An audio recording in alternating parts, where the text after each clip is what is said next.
Are you making a move? If so, you may have noticed how much rent prices have skyrocketed. And you may also be left wondering what is going on with rents.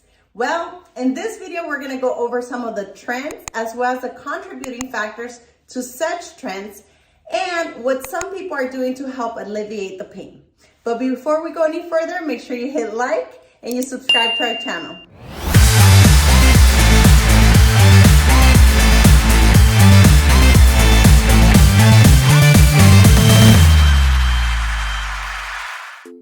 So let's talk about affordability. When it comes to the housing markets, we have witnessed home prices going up, but in most recent months with interest rates rising so quickly in the mortgage industry, we have begun to see a little bit of a cool down in the housing industry.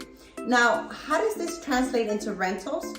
Well, according to Summer's National Rent Index, we see that in May they hit an all-time high, and 2022 rents are already outpacing what they were in 2021. As a matter of fact, according to rental price data, the median one-bedroom in San Diego is now $2,470.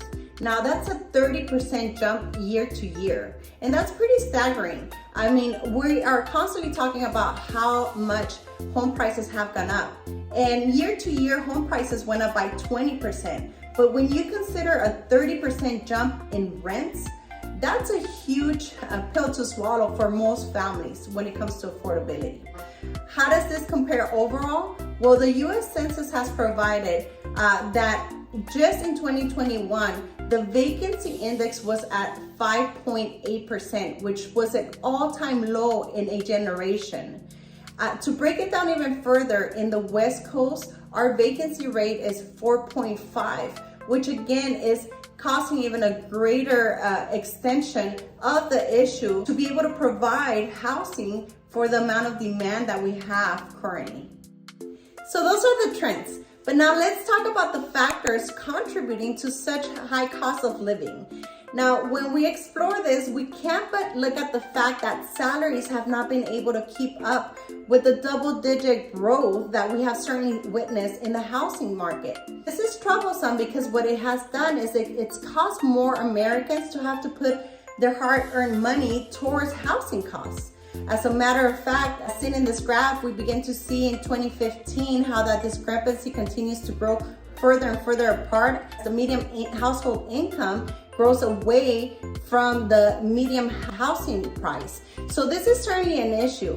We also see through Source Advisor's perspective that in 2020, as much as 42% of Americans' income was going to the housing costs. Now, why is this so crucial? Well, anytime you have somebody spending more than 33% of their salary towards housing costs, this household is considered to be cost burden. So this is definitely something that is an issue for a lot of Americans today. As we discussed before, we see a lot of the metro cities rent amounts growing in double digits. We saw how in San Diego, a one-bedroom apartment grew by 30% year to year, and a two-bedroom grew as much as 24% year to year. But we also see other cities, such as New York, growing as in their high 30s. So this is again certainly an issue that we're facing all across our nation, and it continues to be a big factor when it comes to affordability for most American families. Another huge factor we see playing out in the high cost of housing is certainly inventory. Now, we all understand that there is a direct relationship between supply and demand, and anytime the demand is higher than the supply, certainly the price of any item will rise. And so we're seeing this play out in the housing industry. When it comes to this, NAR came out with a quote stating the following, and they said, in the US, we are 5.5 million housing units short of a gap so large that it would take nearly a decade to dig out of, even with accelerated construction.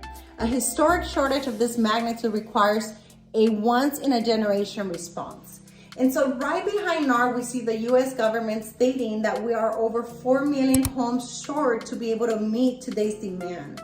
Now, why is this? Well, we certainly see that there was a drop starting 2010 all the way to 2020s where our inventory dropped by nearly half. Now, there are many factors that have played into this. Some of it, which are, number one, as of 2006, we were building less homes than even back in the 1960s. Now, some of the reasons for this is definitely the fact that a lot of general contractors and labor fled this industry when the 2007-2008 crash occurred. So we lost a lot of labor. So that became an issue. Another issue that we're seeing is definitely the cost of materials rising, as well as mandates from cities that have built onto more cost for builders to build homes. So that's where the construction part kicks in. Another issue that we're seeing is the demand. And we are seeing one of our largest populations, which are the millennials, come into age and need housing. So that has definitely produced even more of an impact when it comes to demand. Another factor that we often not speak about is the fact that we saw a lot more investor, even companies, hedge funds coming in and taking up a lot of startup homes. So when you have a bunch of investors pooling to buy all these homes, they don't care to pay a little bit more for these homes to be able to obtain it, because they're dividing up that cost amongst different people. Likewise, if they're producing a big down payment or a lot of cash down, or not even carrying a loan, the interest rates don't matter. But to whom it does matter is that a lot of these homes were entry-level homes. And so for the average family starting up, they started seeing these homes go away. And a lot of these homes may not even ever come back into the market, because now they form part of a portfolio. Now they're being rented by these hedge funds. And so that's definitely also created another issue. So these are all factors that we're seeing play out, and what has abbreviated already a low inventory with even a higher demand. Now, we're seeing that in 2021, rents were already higher than back in 2005. So again, rents have definitely continued to creep up, and they don't show any signs of lowering down anytime soon. In the meantime, we wait for more affordable homes to be built and for inflation to come down. We are seeing how some people are mitigating housing costs. We are definitely seeing a trend of people who are moving into the outskirts of towns, perhaps into places where they could work virtually or where they could commute into the bigger cities to work. Another trend that we are also seeing are more people moving in together. Perhaps you have extended families like grandparents and their children and the grandkids now living under one roof and sharing in the cost. Another thing that we're seeing is that more families are beginning to see that even with rising cost of home prices and interest rates, if they are to buy and settle into something now, they can fix that payment rather than ride up the inflation waves with rents continuing to creep up and going higher. And then they can use this equity they built in that meantime to leverage into their dream home in the future. So startup homes, condominiums, townhomes, even manufactured homes are becoming more popular now, with people wanting to buy something and start building on their equity. Another thing that we're seeing is the use of multi-units or even granny flats, ADUs being built into land to be able to reduce those housing costs. So again, there's different ways in which somebody can try and figure out what's the best way for them to reduce their housing costs. But the important thing is, where do you stand? As realtors, we're always trying to come up with solutions for housing for families. And we understand that every individual finds themselves in a different place and has different needs and wants. The important thing is to start somewhere and to diagnose where you're at and create a roadmap so that you know what you need to do to get yourself to the next phase. So whether it is that you're looking to start on your first home, whether you're looking to downsize, we're here to help you. Make sure you give us a call today or visit our website to get more tools and information. Also, make sure you subscribe to our channel for future real estate related topics and news.